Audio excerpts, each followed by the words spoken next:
Delight IAS पर आप सभी का एक बार फिर से बहुत बहुत स्वागत है। कुछ दिन पहले हम लोगों ने बात की थी कि भूटान ऐसी सिचुएशन क्रिएट हो रही है कि बहुत जल्द भारत का अंग बन सकता है। सिक्किम के बारे में भी आप लोग बहुत अच्छे से जानते हैं कि किस तरीके से जो है पहले सिक्किम भारत के सहयोगी राज्य के तौर पर शामिल हुआ, फिर भारत के पूर्ण राज्य के तौर पर सिक्किम भारत का अंग बन गया और तब से सिक्किम ने विकास की चीजों को देखा है ना। बड़े स्तर पर सिक्किम की डेवलपमेंट को लेकर भूटान भी अट्रैक्ट होता दिख रहा है। तो ऐसी कौन सी सिचुएशन है जिसके चलते भारत और भूटान जो हैं अभी भी भूटान भारत का अंग नहीं बन पा रहा है, और भविष्य में किस तरह की संभावनाएं हम लोग देख सकते हैं? क्या सच में इस मैटर में कुछ चीजों को लेकर संभावना है? क्या भूटान सच में भारत में शामिल हो सकता है? कौन सी ऐसी चीजें हैं और कौन सी ऐसी रुकावटें हैं जिसके चलते ये चीज शायद जल्दी संभव होती प्रतीत नहीं हो रही? पहले तो भारत और भूटान को लेकर अगर हम लोग थोड़ी सी चीजों को देखें, थोड़ा ऐतिहासिक पृष्ठभूमि के तौर पर जानने का प्रयास करें, तो 1949 में दोनों के बीच में एक संधि हुई थी। लेकिन उससे पहले की थोड़ी सी चीजों को देखते हैं। जब भारत आजाद हुआ तब भूटान की चिंता यह थी कि भारत को भूटान को और सिक्किम को भारत की उन रियासतों की तरह ना देखा जाए जिन रियासतों को भारत पाकिस्तान में विलय होने के लिए कहा गया है। आपको पता है भारत में 550 से ज्यादा रियासतें थी, उनके पास तीन ऑप्शन रखे गए थे। आप भारत में शामिल हो जाइए, पाकिस्तान में शामिल हो जाइए, या फिर आप स्वतंत्र रहिए। भूटान ने बार बार इस बात को ब्रिटेन के सामने भी उठाया और नेहरू के सामने भी उठाया। तब जाकर नेहरू ने संविधान सभा के अंदर भूटान को आश्वस्त किया कि आपको परेशान होने की जरूरत नहीं है, सिक्किम और भूटान को भारत थोड़ा अलग तरीके से ही ट्रीट करेगा। उसके बाद भारत के तत्कालीन प्रधानमंत्री नेहरू ने भूटान को बुलावा भेजा कि आप आ सकते हैं, और भूटान की तरफ से एक डेलीगेशन जो है भारत के अंदर आया, है ना। इस डेलीगेशन के साथ शुरू शुरू में तो थोड़ी सी टकरार हो रही थी, कुछ मैटर्स को लेकर बात नहीं बन पा रही थी। फिर भारतीय प्रधानमंत्री ने भूटान को दो ऑप्शन दिए। एक कि आप पूरी तरीके से भारत में विलय कर लीजिए, शामिल हो जाइए, तब तो फिर तो कोई टेंशन वाली बात ही नहीं है, सारी चीजों को भारत देखेगा, भारत आपको स्टेट का दर्जा देगा और उसके अंदर आपको एक कहीं ना कहीं पे ऑटोनॉमी, स्वायत्तता मिलती रहेगी।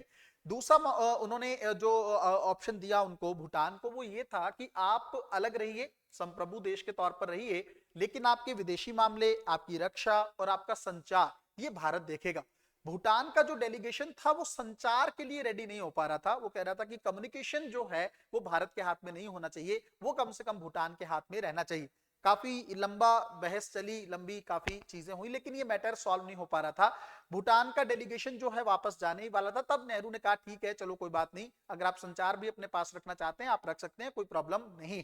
उसके बाद भारत और भूटान के बीच में 1949 की ट्रीटी साइन हुई, संधि साइन हुई, जिसके अंदर इन दोनों क्षेत्रों पर विदेशी मामलों और रक्षा को भारत के ऊपर रखा गया। भारत से बात करेगा भूटान, तब जाके इन चीजों को डील करेगा। बाकी मैटर्स में भूटान को एक संप्रभु देश के तौर पर स्वीकार कर लिया गया। 1979 में भूटान को यूएन की सदस्यता मिली, है ना, जिसको भारत ने बहुत ज्यादा सपोर्ट किया था। भारत ने बहुत ज्यादा एफर्ट्स किए थे भूटान के लिए, और इस चीज को लेकर भूटान भारत की तारीफ भी, सराहना भी कर चुका है। उसके बाद 2007 में जो ये संधि थी 1949 की, इसके अंदर अमेंडमेंट किया गया, और भूटान को एक चिंता थी उस समय की। भूटान को लग रहा था कि भारत विदेशी मामलों को लेकर ज्यादा डील ना करे, तो भारत ने कहा ठीक है, आप अपने विदेशी मामले खुद से डील करिए, लेकिन डिफेंस आपका हम ही जो है कंट्रोल करके रखेंगे, या उसके अकॉर्डिंग, भारत के अकॉर्डिंग ही चीजें होनी चाहिए। 2014 में भारतीय प्रधानमंत्री जीत कर आते हैं, है ना, नरेंद्र मोदी, और उसके बाद वो जो है भूटान की पहली यात्रा करते हैं। तो यहां से दिख गया था कि भारत के लिए भूटान की रेलिवेंस क्या है।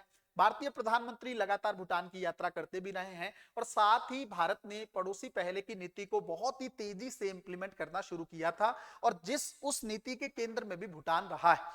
उसके बाद अगर लेटेस्ट चीजों को देखें तो भूटान के जो पीएम है वो भारतीय प्रधानमंत्री जी को जो है बड़े भाई के तौर पर संबोधित करते हैं, कुंभ मेले में स्नान करने के लिए यहां आते हैं, बार बार भारत की सराहना करते हैं, लगभग एक साल में 12 से ज्यादा बार भारत की विजिट करते हैं, है ना। तो ये भारतीय प्रधानमंत्री को घर पर डिनर के लिए आमंत्रित करते हैं। इस तरह की बहुत सारी चीजें हुई। यूनाइटेड नेशन में भारत की सराहना करते हैं, और इवन भारत की तरफ से भी भूटान की पंचवर्षीय योजनाओं के लिए फंडिंग को बढ़ा दिया गया। इस तरह की सारी चीजें हुई। लेकिन अब हमें यह देखना है कि कहां पे मैटर फंस रहा है, दाव कहां पे फंस रहा है, क्यों भूटान जो है वो भारत का अंग नहीं हो पा रहा है। इसकी कुछ चीजों को हम लोग समझने का प्रयास करते हैं।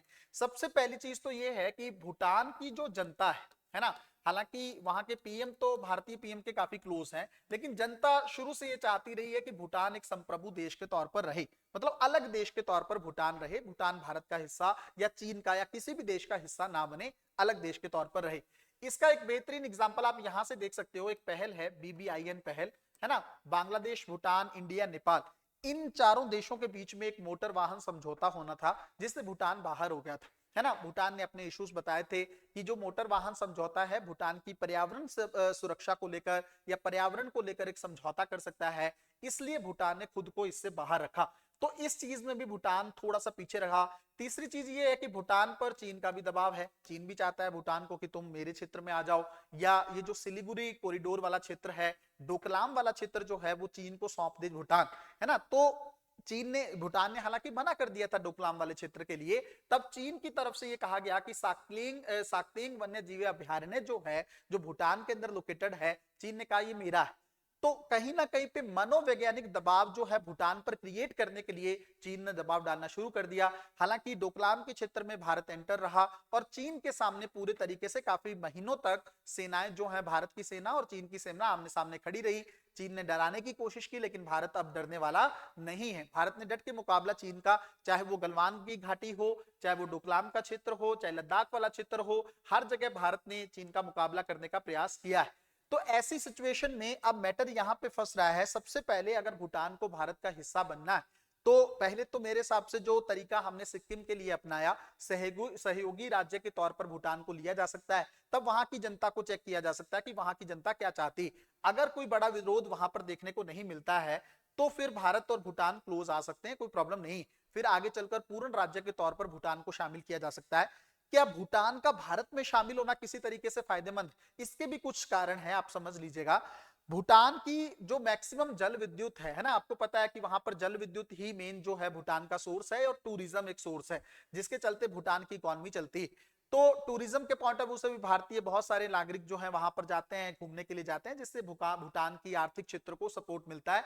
दूसरा, एनर्जी के सेक्टर में जो जल विद्युत वहां पे क्रिएट होती है उसको भी भारत की तरफ से ही आयात किया जाता है। तो कहीं ना कहीं पे आपको समझना होगा कि अगर भूटान भारत का ही हिस्सा हो गया तो भारत को एक्स्ट्रा भूटान पे खर्च करने की जरूरत नहीं होगी, चाहे उसकी पंचवर्षीय योजनाएं हो, चाहे उसकी जल विद्युत को लेकर हो। और उससे भी बड़ी बात यह हो सकती है कि भारत जो है चीन के साथ एकदम आमने सामने आ जाएगा। चीन जो लगातार बाउंड्री पे सीमा सुरक्षा को लेकर तनाव क्रिएट करता रहता है, वहां पर अवसंरचना का निर्माण क्रिएट कर रहा है। तो अगर हम सीधे तौर पर भूटान को अपने में शामिल कर लेंगे तो भूटान की सीमा पर भारत की सेना जो है वो खड़ी हो जाएगी और चीन पर एक बड़े स्तर का दबाव हम लोग क्रिएट कर सकते हैं सीमा सुरक्षा को लेकर। तो कहीं ना कहीं पे भारत को भूटान से आगे बढ़कर बात करनी चाहिए थी। उस समय का ये कहना है आजादी के समय नेहरू थोड़ा सा दबाव क्रिएट कर सकते थे भूटान के इंटीग्रेशन को लेकर, लेकिन उस समय नेहरू जो है चीन को लेकर आशंकित नहीं थे, चीन को लेकर उनको कोई किसी तरह का डर नहीं था, इसलिए भूटान की को शामिल करने को लेकर वो बहुत ज्यादा सीरियस नहीं रहे। सिक्किम को लेकर भी वो चीजों को अवॉइड ही करते रहे। लेकिन वर्तमान सिचुएशन कुछ और है। चीन आपको पता है किस तरीके से भारत को लेकर जो है दबाव क्रिएट करता रहता है, किस तरीके से भारत और चीन के बीच में 1962 में एक वॉर क्रिएट हो चुका है। तो ऐसी सिचुएशन में हमें थोड़ा सा अलग तरीके से सोचने की जरूरत है। भूटान के साथ ज्यादा क्लोजली डील हमें करना होगा ताकि आने वाले समय में भारत की सीमा सुरक्षा और भारत की संप्रभुता के साथ किस तरह की चुनौती या थोड़ा समझौता उसके साथ ना हो सके। मिलते हैं अगली वीडियो में, तब तक अपना ध्यान रखें, अपनी पढ़ाई को बहुत अच्छे तरीके से करते रहें। बहुत बहुत धन्यवाद।